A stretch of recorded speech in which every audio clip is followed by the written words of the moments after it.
Ladies and gentlemen, boys and girls, welcome back to the channel. అందరు ఎలా ఉన్నారు? అందరు బాగున్నారు అనుకుంటున్నా. ఈ రోజు టాపిక్ వచ్చేసి హోండా CB200X లో ఉన్న ప్రోస్ ఏంటి, కాన్స్ ఏంటి, పాజిటివ్స్ ఏమున్నాయి, నెగిటివ్స్ ఏమున్నాయి, ఈ బైక్ ని 2024 లో ఎవరు కన్సిడర్ చేయాలి అని ఈ వీడియోలో చెప్తాను. ఎవరైనా 2024 లో CB200X కొందామని ప్లానింగ్ లో ఉంటే వాళ్ళకి ఈ వీడియో మాత్రం చాలా హెల్ప్ఫుల్ అవుతుంది. CB200X కి సంబంధించిన డీటెయిల్డ్ స్పెసిఫికేషన్ రివ్యూ కానీ రైడ్ రివ్యూ కానీ మన ఛానల్లో ఆల్రెడీ అప్లోడ్ చేసి ఉంది. ఎవరైనా ఆ వీడియోస్ చూడాలనుకుంటే వీడియో లింక్స్ అయితే నేను కింద డిస్క్రిప్షన్ లో ఇస్తాను. CB200X ని నేను కొన్ని కిలోమీటర్స్ నడిపిన తర్వాత నాకు దీంట్లో ప్లస్ ఏమనిపించింది, మైనస్ ఏమనిపించింది అన్ని వీడియోలో చెప్తాను. వీడియో మాత్రం చాలా ఇంట్రెస్టింగ్ ఉంటుంది. CB200X గురించి చెప్పే ముందు ఆర్నెట్ 2.0 గురించి చెప్పాలి. ఎందుకంటే ఆర్నెట్ 2.0 పైనే ఈ CB200X అనేది బిల్డ్ చేశారు. CB200X లో ఉన్న ఇంజన్ గానీ, సస్పెన్షన్ గానీ, ఫ్రేమ్ గానీ అన్ని కూడా ఆర్నెట్ 2.0 నుంచి తీసుకుందే. హార్నెట్ కి సీట్ హైట్ అనేది పెంచి ఫేరింగ్ అనేది యాడ్ చేసి హ్యాండిల్ బార్ రైజర్స్ అనేది యాడ్ చేసిన తర్వాత CB200X అయితే అవుతుంది. అండ్ దీంట్లో ఉన్న ఇండికేటర్స్ కూడా ఆర్నెట్ ఇండికేటర్సే. హెడ్ లైట్ కూడా ఆర్నెట్ లో ఉన్న హెడ్ లైటే. కానీ CB200X లో ఉన్న నకల్ గార్డ్స్ ఏవైతే ఉన్నాయో దాంట్లోనే ఇండికేటర్స్ అనేది ఇంటిగ్రేటెడ్ గా ఇచ్చారు. సో దీన్ని బట్టి నేను చెప్పేది ఏంటంటే ఆర్నెట్ 2.0 పైనే CB200X అనేది బిల్డ్ చేశారని చెప్పి. CB200X అనేది ఆర్నెట్ 2.0 పైన బిల్డ్ చేసినప్పటికీ లుక్ అనేది ఇన్స్పైర్డ్ ఫ్రమ్ CB500X అని చెప్పాలి. ఫస్ట్ అయితే మనం నెగిటివ్స్ నుంచి అయితే స్టార్ట్ చేద్దాం. ఈ వీడియో అనేది లిటిల్ లెంతీ అవ్వచ్చు, ఎందుకంటే నేను ఇచ్చే ఇన్ఫర్మేషన్ మీకు ప్రాపర్ గా ఇవ్వాలి కాబట్టి వీడియో అనేది కొద్దిగా లెంతీ అవ్వచ్చు. సో మీరు ప్రశాంతంగా కూర్చొని ఈ వీడియో చూస్తే కనుక క్లియర్ గా అర్థమవుతుంది. దీంట్లో ఫస్ట్ నెగిటివ్ గురించి మాట్లాడితే ఈ బైక్ చూడడానికి అడ్వెంచర్ బైక్ లాగా అయితే కనిపిస్తుంది, కానీ అడ్వెంచర్ కి అయితే అస్సలు ప్రాక్టికల్ కాదు. చాలా మంది ఈ బైక్ ని ఎక్స్పల్స్ 200 4V తో కంపేర్ చేసుకుంటారు. ఆ బైక్ తో కంపేర్ చేసుకుంటే ఈ బైక్ అనేది చాలా డిఫరెంట్ అని చెప్పాలి. ఎందుకంటే హోండా వాళ్ళు ఈ బైక్ ని అర్బన్ క్రూజర్ అని చెప్పి అంటున్నారు. మెయిన్ గా ఈ బైక్ వచ్చేసి టోటల్ గా రోడ్ ఫోకస్డ్ అయితే ఉంటుంది. సిటీ రైడ్స్ కానీ, సండే రైడ్స్ కానీ ఓకే, కానీ హెవీ ఆఫ్ రోడింగ్ చేస్తాను, టూరింగ్ చేస్తాను అనుకుంటే ఈ బైక్ అయితే మీకోసం కాదు. డెఫినెట్ గా ఈ బైక్ చూడడానికి ఒక అడ్వెంచర్ బైక్ లాగా అనిపించినా గానీ కూర్చున్నా కూడా అడ్వెంచర్ బైక్ ఫీల్ వస్తుంది, కానీ మీరు అడ్వెంచర్ అయితే చేయలేరు. సో ఇది ఈ బైక్ యొక్క ఫస్ట్ నెగిటివ్ పాయింట్. నేను చెప్పేది ఏంటంటే చూడడానికి ఒక అడ్వెంచర్ వెహికల్ లాగా అనిపించినా గానీ ఈ బైక్ తో మనం అడ్వెంచర్ అనేది చేయలేము. ఈ బైక్ సెకండ్ నెగిటివ్ పాయింట్ గురించి మాట్లాడితే హోండా వాళ్ళు ఈ బైక్ ని 200X అని చెప్పి మెన్షన్ చేస్తున్నారు, కానీ ఈ బైక్ లో మనకు వచ్చే ఇంజన్ మాత్రం 184.4cc ఇంజన్ అయితే వస్తుంది.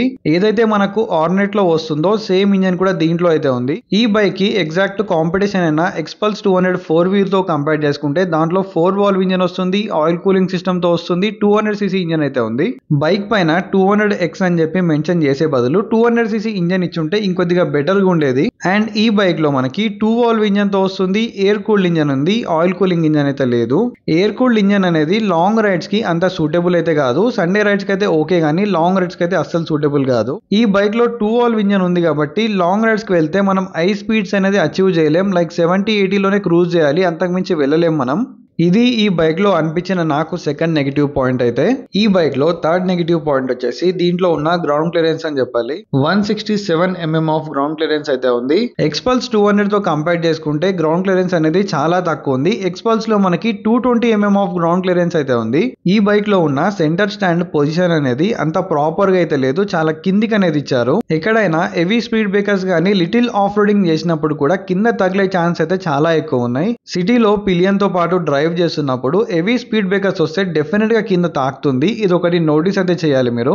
ఆర్నెట్ 2.0 పైన ఈ బైక్ ని డిజైన్ చేసినప్పటికీ ఆర్నెట్ లో ఉన్న గ్రౌండ్ క్లియరెన్స్ దీంట్లో కూడా ఇచ్చారు. సీట్ హైట్ అనేది ఆర్నెట్ తో కంపేర్ చేసుకుంటే ఎక్కువ ఇచ్చారు, కానీ గ్రౌండ్ క్లియరెన్స్ కూడా అరౌండ్ 180 mm ఇచ్చుంటే చాలా బాగుండేది. ఇది నాకు అనిపించిన థర్డ్ నెగిటివ్ పాయింట్. అయితే ఈ బైక్ లో ఫోర్త్ మైనస్ పాయింట్ గురించి మాట్లాడితే దీంట్లో సింగిల్ ఛానల్ ఏబిఎస్ అనేది ప్రొవైడ్ చేశారు, డ్యూయల్ ఛానల్ ఏబిఎస్ అనేది ఇవ్వలేదు. ఈ బైక్ ని అర్బన్ క్రూజర్ కింద డిజైన్ చేసినప్పుడు డ్యూయల్ ఛానల్ ఏబిఎస్ అనేది ఇవ్వాల్సింది. ఎక్స్పల్స్ లో చూసుకుంటే ఎక్స్పల్స్ లో మనకి సింగిల్ ఛానల్ ఏబిఎస్ అయితే ఉంది. ఆ బైక్ ఏంటంటే off roading category and touring కేటగిరీకి ఇది వస్తుంది కాబట్టి ఆఫ్ రోడ్ లో నడుపుతున్నప్పుడు రియర్ వీల్ అనేది స్కిడ్ అవుతూ నడపాలి అంటే రియర్ ఏబిఎస్ అనేది ఆఫ్ ఉండాలి. సో ఎక్స్పల్స్ లో మనకి రియర్ ఏబిఎస్ అనేది ఇవ్వలేదు. ఈ బైక్ మనకి అడ్వెంచర్ గానీ ఆఫ్ రోడింగ్ వెహికల్ కాదు కాబట్టి డ్యూయల్ ఛానల్ ఏబిఎస్ అనేది ఇవ్వాల్సింది. ఇది ఒక మేజర్ మైనస్ అనిపించింది. ఇది ఈ బైక్ లో నాకు అనిపించిన ఫోర్త్ నెగిటివ్ పాయింట్. అయితే ఫిఫ్త్ నెగిటివ్ పాయింట్ గురించి మాట్లాడితే ఈ నెగిటివ్ పాయింట్ అనేది ఈ బైక్ లో మేజర్ రోల్ అనేది ప్లే చేస్తుంది. అది ఏంటి అని అంటే సస్పెన్షన్. ఫ్రంట్ సస్పెన్షన్ అనేది దీంట్లో USD ఫోక్స్ అనేది ఇచ్చారు, రియర్ మనకి మోనోషాక్ అనేది ఇచ్చారు. అంతా బాగుంది, కానీ ఈ బైక్ ని మనకి ఏ పర్పస్ పైన డిజైన్ చేశారో దాన్ని బట్టి సస్పెన్షన్ అనేది బాగుంది. కానీ లుక్ పరంగా చూస్తే చాలా మంది ఈ బైక్ ని ఆఫ్ రోడింగ్ గానీ అడ్వెంచర్ వెహికల్ అని అనుకుంటారు. అలా చూసుకుంటే ఫ్రంట్ దీంట్లో టెలిస్కోపిక్ సస్పెన్షన్ అనేది ఇవ్వాల్సింది యూఎస్డి ఫోక్స్ అనేది ఇచ్చారు. దీని ట్రావెల్ కూడా చాలా తక్కువ ఉంది, 130 mm అనేది ఉంది. ఈ సస్పెన్షన్ అనేది ఆఫ్ రోడింగ్ కి అస్సలు కేపబుల్ కాదు. టోటల్ గా మనకి రోడ్ ఓరియంటెడ్ అయితే ఉంది. నేను డ్రైవ్ చేసినప్పుడు నోటీస్ చేసింది ఏంటంటే ఫ్రంట్ సస్పెన్షన్ అనేది చాలా సాఫ్ట్ ఉంది, రియర్ అనేది స్టిఫ్ ఉంది. నేను నడిపినప్పుడు ఈ సస్పెన్షన్ వల్ల ప్రాబ్లం ఏంటంటే చిన్న చిన్న స్పీడ్ బ్రేకర్స్ కూడా డైరెక్ట్ ఎక్కించినప్పుడు సస్పెన్షన్ అనేది బాటమ్ డౌన్ అవుతుంది. సో ఫ్రంట్ సస్పెన్షన్ ట్రావెల్ అనేది కొద్దిగా ఎక్కువ పెంచి కానీ లేకపోతే ఫ్రంట్ టెలిస్కోపిక్ ఫోక్స్ అనేది ఇచ్చి ఉంటే ఈ బైక్ ఒక మంచి ఆఫ్ రోడింగ్ కానీ టూరర్ వెహికల్ అయితే ఉండేది. సిటీ రోడ్స్ లో కానీ హైవేలో కానీ సస్పెన్షన్ అనేది చాలా బాగా పనిచేస్తుంది, చాలా కంఫర్టబుల్ గా ఉంది. హైవే పైన సిటీలో మీరు ఎంత కంఫర్టబుల్ గా నడుపుతారు, ఎంత మంచి సస్పెన్షన్ ఫీడ్బ్యాక్ వస్తుందో అదే మీరు ఆఫ్ రోడింగ్ వచ్చేసరికి మొత్తం రివర్స్ ఉంటుంది. ఆఫ్ రోడింగ్ కి అస్సలు కేపబుల్ అయితే కాదు. ప్యూర్ ఆఫ్ రోడ్ చేస్తాను, ట్రావెలింగ్ చేస్తాను అనుకున్న వాళ్ళకు ఈ బైక్ అయితే నేను సజెస్ట్ చేయను. డైరెక్ట్ గా మీరు ఎక్స్పల్స్ 200 4V అయితే వెళ్ళిపోండి. ఇదే ఈ బైక్ లో major negative point and 5th negative point. 6th negative point గురించి మాట్లాడితే దీంట్లో మనకి యూఎస్బి టైప్ ఏ కానీ టైప్ సి కానీ ఛార్జింగ్ పోర్ట్ అయితే లేదు. ఛార్జింగ్ పోర్ట్ అనేది ఈవెన్ ఒక 100cc మోటార్ సైకిల్స్ లో కూడా ఇస్తున్నారు. ఇప్పటికీ కూడా హోండా వాళ్ళు వీళ్ళ ఫ్లాగ్షిప్ బైక్ అయినా CB200X లో ఇప్పటికి ఇవ్వట్లేదు అంటే ఇది ఒక నెగిటివ్ అని చెప్పాలి. ఇది ఈ బైక్ లో 6th నెగిటివ్ పాయింట్. అయితే చాలా మందికి ఇది నెగిటివ్ అనిపించకపోవచ్చు, కానీ నాకు అనిపించింది కాబట్టి దీంట్లో ఇంక్లూడ్ అయితే చేశాను. ఈ బైక్ గురించి ఒక్కో పాయింట్ లో చెప్పాలంటే it's a commuter more than a adventure bike. Final గా ఇవి నాకు ఇప్పటి వరకు అనిపించిన ఈ బైక్ లో మేజర్ నెగిటివ్ పాయింట్స్. అయితే ఇప్పటి వరకు నెగిటివ్ పాయింట్స్ గురించి చాలానే చెప్పాను, వీడియో కూడా లెంతీ అయింది అనుకుంటున్నాను. ఇప్పుడు పాజిటివ్ పాయింట్స్ గురించి మాట్లాడితే నెగిటివ్ ఎంత ఉందో దీంట్లో పాజిటివ్స్ కూడా అంతకన్నా ఎక్కువ ఉన్నాయి. మరి దీంట్లో ఉన్న పాజిటివ్ పాయింట్స్ ఏంటి అని అంటే ఫస్ట్ మేజర్ పాజిటివ్ పాయింట్ వచ్చేసి హోండా ఇంజన్. హోండా ఇంజన్స్ గురించి మీ అందరికీ తెలిసిందే, హోండా ఇంజన్స్ ఎంత స్మూత్ గా ఎంత రిలయబుల్ గా ఉంటాయో. హోండా ఇంజన్స్ అనే కాదు, జపానీస్ ఇంజన్స్ లైక్ యమహా కానీ సుజుకి కానీ చాలా స్మూత్ అండ్ చాలా రిలయబుల్ ఉంటాయి ఇంజన్స్ అనేవి. ఈ బైక్ లో ఉన్న ఇంజన్ డిపార్ట్మెంట్ గురించి చూసుకుంటే ఆర్నెట్ 2.0లో అయితే ఇంజన్ ఉందో సేమ్ ఇంజన్ దీంట్లో కూడా ఉంది. 184.4cc 2 valve air cooled engine తో వస్తుంది. ఈ బైక్ మనకి మెయిన్ గా సిటీ కోసం డిజైన్ చేశారు కాబట్టి 2 valve ఇంజన్ అనేది మోర్ దెన్ ఇనఫ్ అని చెప్పాలి సిటీలో నడిపే వాళ్ళకైతే. ఏదైతే మనకి లో ఎండ్ నుంచి మిడ్ ఎండ్ పవర్ ఉంటుందో అది చాలా క్రిస్ప్ అనేది ఉంటుంది 2 valve ఇంజన్ లో. ఈ బైక్ ఇంజన్ ప్రొడ్యూస్ చేసే పవర్ వచ్చేసి 17.2 PS of power and 16.1 Nm of torque అయితే ప్రొడ్యూస్ చేస్తుంది. ఈ బైక్ లో ఉన్న పవర్ ఫిగర్స్ అనేది ఆన్ పేపర్ లో చూసుకుంటే మనకు తక్కువ అనిపించినప్పటికీ నడిపినప్పుడు అయితే లో ఎండ్ నుంచి మిడ్ ఎండ్ అయితే పవర్ అయితే చాలా బాగుంది. మెయిన్ గా ఈ బైక్ ని మీరు సిటీలో చాలా బాగా ఎంజాయ్ చేస్తారు. ఈ బైక్ లో మేజర్ ప్లస్ పాయింట్ వచ్చేసి ఈ బైక్ యొక్క ఇంజన్ అన్నమాట. ఈ బైక్ లో మనం సెకండ్ ప్లస్ పాయింట్ గురించి మాట్లాడితే ఈ బైక్ లో ఉన్న సీటింగ్ అండ్ రైడింగ్ పోస్చర్. దీంట్లో ఏంటంటే అప్రైట్ సీటింగ్ పోస్చర్ అనేది వస్తుంది. ఈ బైక్ లో అప్రైట్ సీటింగ్ పోస్చర్ ఉండడం వల్ల మనకి చాలా కంఫర్టబుల్ రైడ్ అనేది ప్రొవైడ్ చేస్తుంది. హార్నెట్ తో కంపేర్ చేసుకుంటే CB200X హ్యాండిల్ బార్ అనేది అరౌండ్ 16 mm అయితే హైట్ ఇంక్రీజ్ చేశారు. ఈ బైక్ మీరు నడుపుతున్నప్పుడు చాలా కంఫర్టబుల్ గా ఫీల్ అవుతారు. అప్రైట్ సీటింగ్ పోస్చర్ అయితే ఉంది, వైడర్ హ్యాండిల్ బార్ అయితే ఉంది. ఈ బైక్ లుక్ చూడడానికి చాలా హెవీగా అండ్ చాలా స్పోర్టీగా కనిపించినప్పటికీ వెయిట్ అనేది చాలా తక్కువ ఉంటుంది, అరౌండ్ 147 kgs అయితే ఉంటుంది. సిటీలో కానీ హెవీ ట్రాఫిక్ లో కానీ ఈ బైక్ నడుపుతున్నప్పుడు చాలా లైట్ అనిపిస్తుంది, నింబుల్ అనిపిస్తుంది. ఈజీగా మీరు ట్రాఫిక్ నుంచి ఫ్లిక్ చేస్తూ అయితే వెళ్ళొచ్చు. హార్నెట్ తో కంపేర్ చేసుకుంటే ఇది ఈ బైక్ కి మేజర్ ప్లస్ పాయింట్ అని చెప్పాలి. సిట్టింగ్ పోస్చర్ అనేది చాలా కంఫర్టబుల్ గా ఉంటుంది. ఈ బైక్ లో ఉన్న సీట్ హైట్ వచ్చేసి 810 mm అయితే ఉంది. అయినా మీ హైట్ 5'3", 5'4" ఉన్న వాళ్ళు కూడా ఈజీగా నడుపుకోవచ్చు, ఎందుకంటే బైక్ వెయిట్ అనేది అంతగా లేదు. ఒక్కసారి మీరు ఈ బైక్ పైన కూర్చొని రైడ్ చేస్తా ఉంటే మెయిన్ గా సిటీ ట్రాఫిక్ లో కానీ హైవేలో కానీ చాలా కంఫర్టబుల్ అనిపిస్తుంది, చాలా నింబుల్ అనిపిస్తుంది. ఇదే నాకు అనిపించిన సెకండ్ ప్లస్ పాయింట్. అయితే థర్డ్ ప్లస్ పాయింట్ గురించి మాట్లాడితే బ్రేకింగ్. ఈ బైక్ లో మనకి front and rear petal disc తో వస్తుంది. దీంట్లో మనకి పెటల్ డిస్క్ ఉండడం వల్ల అడ్వాంటేజ్ ఏంటంటే ఈ డిసిపేషన్ అనేది చాలా బాగా అవుతుంది. నార్మల్ డిస్క్ బ్రేక్ తో కంపేర్ చేసుకుంటే ఈ పెటల్ డిస్క్ అనేది మనం ఎక్కువ సార్లు బ్రేకింగ్ అనేది యూజ్ చేసినా గానీ డిస్క్ రౌటర్ అనేది అంత తొందరగా హీట్ అయితే అవ్వదు. దీంట్లో నాకు బ్రేకింగ్ అనేది చాలా బాగా నచ్చింది. ఫ్రంట్ అండ్ రియర్ నిసిన్ క్యాలిపర్స్ అయితే వస్తున్నాయి. నిసిన్ క్యాలిపర్స్ అనేది చాలా బాగా వర్క్ చేస్తున్నాయి. నాకు నిసిన్ క్యాలిపర్స్ ముందు నుంచే చాలా బాగా ఇష్టం బైబరీతో కంపేర్ చేసుకుంటే. ఈ బైక్ నేను నడిపినప్పుడు నాకు బ్రేకింగ్ అయితే చాలా ఇంప్రెస్ చేసింది, ఫ్రంట్ ది కానీ రియర్ ది కానీ. రియర్ లో మనకి ABS లేనప్పటికీ కంబైన్డ్ గా బ్రేక్ యూజ్ చేస్తే బ్రేకింగ్ రెస్పాన్స్ అనేది చాలా బాగుంది. ఇదే ఈ బైక్ లో థర్డ్ ప్లస్ పాయింట్. అండ్ దీంట్లో ఫోర్త్ ప్లస్ పాయింట్ గురించి మాట్లాడితే దీంట్లో అసిస్టెంట్ స్లిప్పర్ క్లచ్ అయితే ఉంది. అసిస్టెంట్ స్లిప్పర్ క్లచ్ ఉండడం వల్ల ప్లస్ పాయింట్ ఏమవుతుందంటే క్లచ్ అనేది చాలా లైట్ గా ఉంటుంది. మీరు హై స్పీడ్స్ లో బైక్ నడిపినప్పుడు ఎక్స్ట్రీమ్ గా గేర్ అనేది డౌన్ చేస్తే రియర్ వీల్ అనేది లాక్ అవ్వకుండా ఉంటుంది. అదే మనకు అసిస్టెంట్ స్లిప్పర్ క్లచ్ వల్ల ప్లస్ పాయింట్ అన్నమాట. స్లిప్పర్ క్లచ్ అనేది లేని బైక్ లో మనం ఎక్స్ట్రీమ్ గా గేర్స్ అనేది డౌన్ చేస్తే రియర్ వీల్ అనేది లాక్ అయిపోతుంది.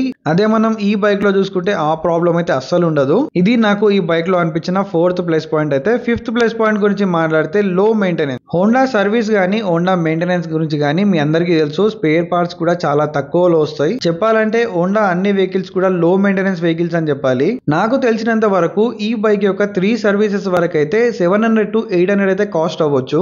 ఒక 200cc మోటార్ సైకిల్ ఆర్ ఒక సబ్ 200cc మోటార్ సైకిల్ కి 3 సర్వీసెస్ కూడా 800 నుంచి 900 మధ్యలో అవుతున్నాయంటే చాలా చీప్ అని చెప్పాలి. ఒకవేళ ఈ బైక్ లో మనకి ఫ్రీ సర్వీసెస్ అయిపోయిన తర్వాత కూడా పెయిడ్ సర్వీస్ కి వెళ్తే అరౌండ్ 1500 నుంచి 1600 అయితే అవ్వచ్చు. 1500 నుంచి 1600 మధ్యలో ఒక 200cc మోటార్ సైకిల్ సర్వీస్ అవుతుందంటే చాలా తక్కువ అని చెప్పాలి. ఇంత తక్కువలో సర్వీస్ అవ్వడానికి మెయిన్ రీజన్ కూడా మనకి దీంట్లో ఎయిర్ కూల్డ్ ఇంజన్ అయితే ఉంది, ఆయిల్ కూల్ లేదు, లిక్విడ్ కూలింగ్ కూడా లేదు కాబట్టి మెయింటెనెన్స్ అనేది చాలా తక్కువ ఉంటుంది. వేరే 200cc మోటార్ సైకిల్స్ తో కంపేర్ చేసుకుంటే ఈ మోటార్ సైకిల్ అనేది మెయింటెనెన్స్ ఫ్రీ ఉంటుంది, లో మెయింటెనెన్స్ ఉంటుంది. ఈ బైక్ లో నాకు నచ్చిన 6th ప్లేస్ పాయింట్ వచ్చేసి ఫ్యూల్ ఎఫిషియన్సీ. ఫ్యూల్ ఎఫిషియన్సీ ఎందుకు అంటున్నానంటే ఈ బైక్ పైన మనకి బ్రాండింగ్ 200cc అని వచ్చినప్పటికీ టెక్నికల్ గా చూసుకుంటే 184cc మోటార్ సైకిల్ అన్నమాట. సిటీలో ఈ బైక్ మైలేజ్ వచ్చేసి 40 అయితే ఎక్స్పెక్ట్ చేయొచ్చు.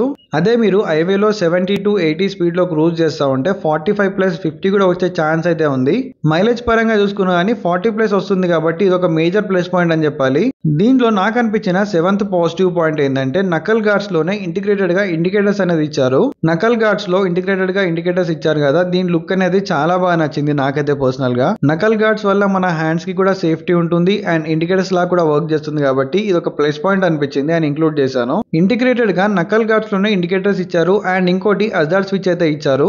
ఈ బైక్ లో 8th ప్లస్ పాయింట్ గురించి మాట్లాడితే ఈ బైక్ చాలా స్మూత్ అండ్ రిలయబుల్ ఇంజన్ తో వస్తుందని చెప్పాను కదా. ఐడియల్ లో ఎప్పుడైతే మనం బైక్ స్టార్ట్ చేసి రేవ్ చేస్తామో సీట్ దగ్గర లిటిల్ బిట్ ఆఫ్ వైబ్రేషన్స్ అయితే నోటీస్ చేస్తారు. అదే మీరు నడుపుతున్నప్పుడు వైబ్రేషన్స్ అనేది 80 స్పీడ్ వరకు కూడా అస్సలు వైబ్రేషన్స్ అనేది నోటీస్ చేయరు. And last and final plus point గురించి మాట్లాడితే ఈ బైక్ లో మనకి ఫ్రంట్ 110 సెక్షన్ అండ్ రియర్ లో 140 సెక్షన్ బ్లాక్ ప్యాటర్న్ టైర్స్ తో పాటు వస్తుంది.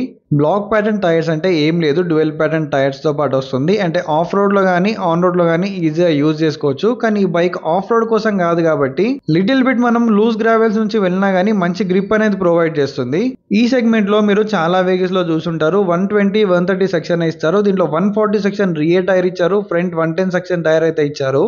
ఈ టైర్స్ అనేది రోడ్ పైన చాలా బాగా పర్ఫార్మ్ చేస్తున్నాయి. ఫైనల్ గా ఇవి నాకు ఈ బైక్ లో అనిపించిన ప్లస్ పాయింట్స్ అయితే. Ladies and gentlemen, boys and girls, final గా ఇది CB200X లో ఉన్న ప్రోస్ అండ్ కాన్స్ అయితే. నేను ఈ బైక్ ని నడిపినప్పుడు ఎక్స్పీరియన్స్ చేసినప్పుడు నాకు అనిపించిన ప్రోస్ అండ్ కాన్స్ అయితే మీతో పాటు షేర్ అయితే చేసుకున్నాను. ఈ వీడియో చూస్తున్న వాళ్ళలో ఎవరైనా ఈ బైక్ ని ఆల్రెడీ ఓన్ చేస్తా ఉంటే నేను చెప్పిన పాజిటివ్స్ గానీ నెగిటివ్స్ గానీ మీరు ఎప్పుడైనా నోటీస్ చేశారా, లేకపోతే మీ బైక్ లో ఇంకేమైనా ప్రాబ్లమ్స్ ఉన్నాయా? మీ ఓనర్షిప్ రివ్యూ కూడా నాకు కింద కామెంట్ లో షేర్ చేస్తే ఎవరైనా ఈ బైక్ కొనే వాళ్ళకి ఈ వీడియో అయితే చాలా హెల్ప్ఫుల్ అవుతుంది. ఫైనల్ కంక్లూజన్ కి వచ్చేస్తే ఈ బైక్ ని ఎవరు కొనాలి? మీరు ఆల్రెడీ ఒక హోండా ఫ్యాన్ బాయ్ అయి ఉండి హోండా వల్ల స్మూత్ అండ్ రిలయబుల్ ఇంజన్ తో పాటు కమ్యూటింగ్ చేయాలి, మంచి లుక్స్ తో కావాలి, హోండా నుంచి ఒక అఫోర్డబుల్ ప్రైస్ లో నాకు ఒక అడ్వెంచర్ మోటార్ సైకిల్ కావాలి, నేను సిటీలో ఎక్కువగా యూజ్ చేస్తాను, షార్ట్ రైడ్స్ వెళ్తాను, సండే రైడ్స్ వెళ్తాను, నాకు లో మెయింటెనెన్స్ తో పాటు మంచి మైలేజ్ కావాలి, మాకు చూడడానికి అడ్వెంచర్ మోటార్ సైకిల్ లాగా ఉండాలి, నాకు బ్లూటూత్ గానీ నావిగేషన్, USB ఛార్జింగ్ పోర్ట్ అలాంటి ఫీచర్స్ ఏం అవసరం లేదు, మంచి లుక్స్ తో పాటు మంచి సీటింగ్ పోస్చర్ అనేది ఉండాలి. లిటిల్ బిట్ నేను ఆఫ్ రోడింగ్ చేస్తాను, అంతగా ఆఫ్ రోడింగ్ చేయను, సిటీకి ఎక్కువ యూజ్ చేస్తాను, సండే రైడ్స్ వెళ్తాను అనుకున్న వాళ్ళకి చాలా బెస్ట్ ఆప్షన్ అవుతుంది. లో మెయింటెనెన్స్ తో పాటు మంచి లుక్స్ తో పాటు మంచి మైలేజ్ కూడా వస్తుంది. మెయిన్ గా హోండా వల్ల స్మూత్ అండ్ రిలయబుల్ ఇంజన్ తో పాటు వస్తుంది, మంచి టైర్స్ తో పాటు వస్తుంది, front 110 section rear 140 section tyres వస్తున్నాయి. మెయిన్ గా మనకి ట్యూబ్లెస్ టైర్స్ తో పాటు వస్తుంది కాబట్టి పంచర్ అయితే అని చెప్పి ప్రాబ్లమే ఉండదు. ఈ బైక్ ని లిటిల్ బిట్ మోడిఫై చేస్తే కనుక రోడ్ ప్రెజెన్స్ అనేది వేరే లెవెల్లో ఉంటుంది. నేను చెప్పిన ఇన్ఫర్మేషన్ మీకు ఏ మాత్రం హెల్ప్ఫుల్ అయినా వీడియోకి లైక్ చేసి ఛానల్ కి సబ్స్క్రైబ్ చేసుకోండి. ఇలాంటి ఇన్ఫర్మేటివ్ కంటెంట్ మన ఛానల్లో చాలా తీసుకొస్తా ఉంటాను. మీ లవ్ అండ్ సపోర్ట్ అయితే నాకు చాలా కావాలి. చాలా మంది మన వీడియోస్ చూస్తున్నారు కానీ సబ్స్క్రైబ్ అయితే చేయట్లేదు. మళ్ళీ ఒక ఇంట్రెస్టింగ్ వీడియోతో మీ ముందుకు వస్తాను. Until then take care, keep loving, keep supporting. Signing off your moto boy VK.